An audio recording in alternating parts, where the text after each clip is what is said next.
Hello and welcome back to Conscious Educators. I'm winter-simat, and in this video we're in our second part of this larger vision for education. Whole healthy human development towards more integrated ways of being in the context of a thriving more than human world. In the previous video we looked at whole human development, how addressing multiple personality types and intelligences and the interiors and exteriors of humans, as well as through developmental patterns and stages and waves, we could address the unique individuals of human becoming. In this video, we want to look at more integrated ways of being.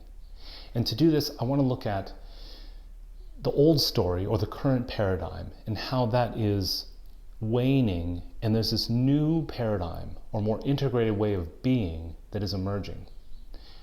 Now, when we talk about way of being in the world, the way I'd like to frame that is in a triad of knowing, understanding, and acting.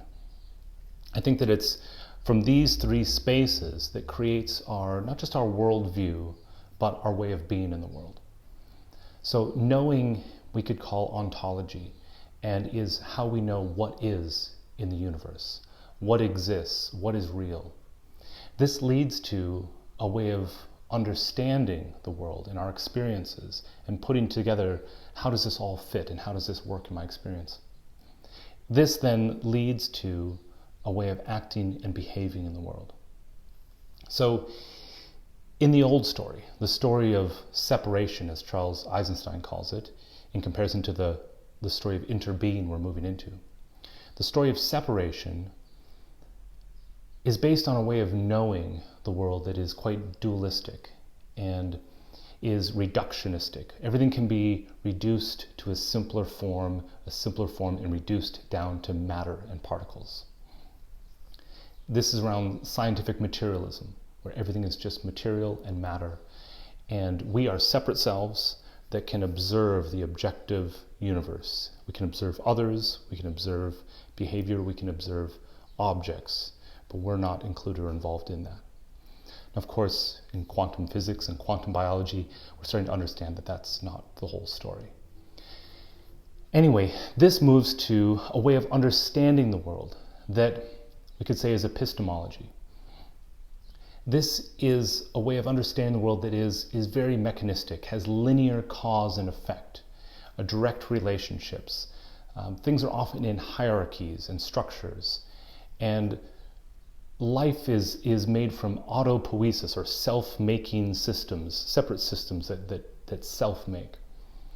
I believe that this leads to a way of acting and behaving in the world that is quite individualistic and produces economies based on people being self-interest maximizing machines. This way of being that is based on scarcity and interacting that's based on differential advantage and competition, which leads to a lot of violence and aggression in the world. Now, this emerging way of being in the world that I think education today has this opportunity to help bring online, we would define as interbeing. The way of knowing, or ontology, would be around interconnectedness and interdependence, that there is both matter and non-matter somehow integrated together into the fabric of the universe, that there's both objective and subjective.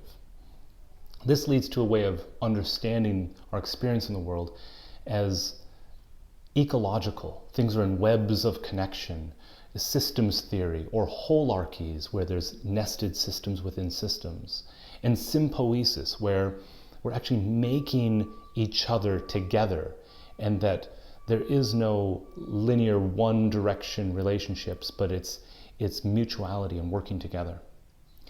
I believe this leads to a way of acting and behaving in the world that can be focused around other-orientedness, love and care for the other, abundance, mutuality, and collaboration.